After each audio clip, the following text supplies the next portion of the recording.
All right, Steve Forbes writes, here's how Trump can defeat Kamala and how he can lose. Mr. Forbes joins me right here. Steve Forbes, Forbes Media Chairman, Editor-in-Chief. Steve Forbes, welcome to the show. Good to be with you. I just thought of this. We were just talking about this.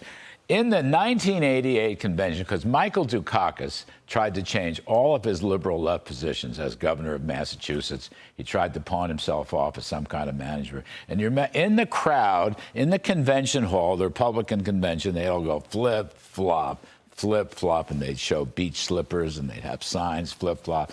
I just thought you and I are the only people old enough to remember that. Maybe Hugh Hewitt later in the show, but flip-flop, flip-flop. Anyway, what must... And by the way, at the convention, they also, at the Democratic convention, had all these flags trying to show they're patriotic. Reagan made reference to it and said, and they call me an actor. That's one. I don't remember that, but that's terrific. All right, what must Trump do? Stick to message, as you've been hammering home. Very, very basic issues. Don't go try to be humorous about moving to Venezuela and all that kind of stuff. Stick to taxes, the economy, inflation, the border, and national security. Hammer those, and then end up with the question we keep asking, are you better off today than you were 4 years ago? You have your answer. And don't get sidetracked on her, what she does or doesn't do. Just focus on those issues. That's what people want to know. How do we move ahead? And then we can turn this around. Just as 3 weeks, we've seen a big flip-flop. Who could have thought that she would be the new queen or whatever, second coming? Well, 3 or 4 weeks, 5 weeks, can flip again. And the other thing to watch out for, and I hope they're preparing for it as a contingency, what if Biden resigns after the convention? Oh, really? What if he resigns and she orders an airstrike against Iran? Oh, my gosh. Wow. I hadn't thought of any of that. So they have to be prepared and go on offense and say, Iran would not have needed to be attacked, because I had them, as he said last night, on their knees when I was president. So be prepared so you can hit, maybe in advance, that don't be fooled. You were one of the few, and you stuck to it. You were there early, it looked good, then it looked not so good, but you always said Biden would not run, and you were correct about that. So you're saying possibly he would just step away. She becomes the president.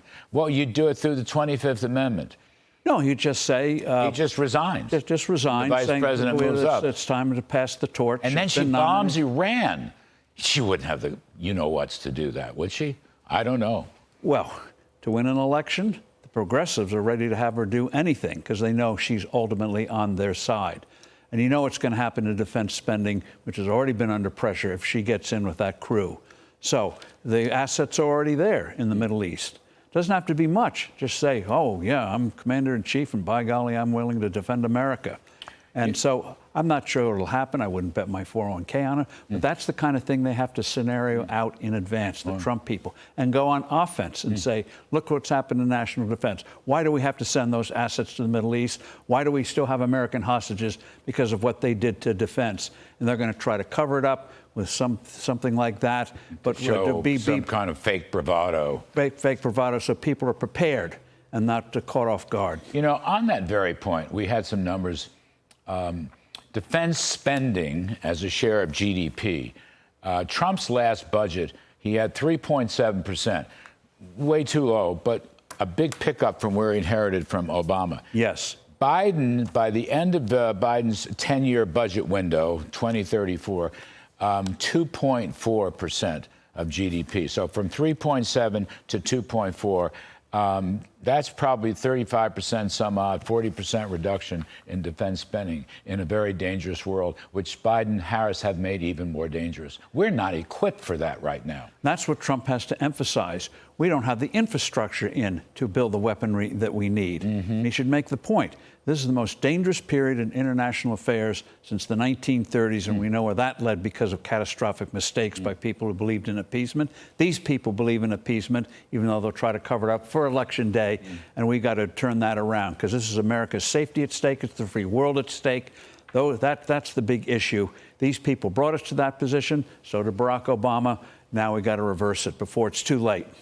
Like to see Mr. Trump actually talk some more about building up defense. He mentions it, and I believe he mentioned it in the Elon Musk interview. No, I'm not sure, but I know he believes it. And we need him to hit, you know, the first time in 100 years, the United States does not have the biggest navy in the world in terms of warships.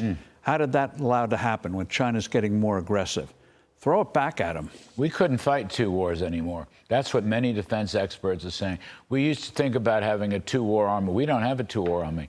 People are saying we need actually 3 small war army, sort of a Vietnam type, which you've got. But this is where, you know, he should put on the table. Maybe we work with South Korea to build ships. Maybe work with Japan to use their shipyards. Use the allies, the resources of the free world to confront this threat to the free world. Show these thinking ahead about what we do to save the free world. Trump make progress, you think, with this Elon Musk business last night? And also he went back on X, Twitter, and he's got almost 100 million followers. Is he make any progress on the messaging? I think he's moving there, but he's now got to just tell himself, this is it. Only 80, 85 days left. I just have to focus on this like those runners at the Olympics. They don't think about anything else. They don't worry about anything. They're just focused getting across that finish line. Fabulous. Steve Forbes, you're so terrific, just terrific stuff. Thank you. Keep up the good fight. I hope, boy, Biden steps down, she steps in, and then bombs Iran. I got to process that. That is really something. But you have a lot of foresight on these matters, so thank you for your wisdom.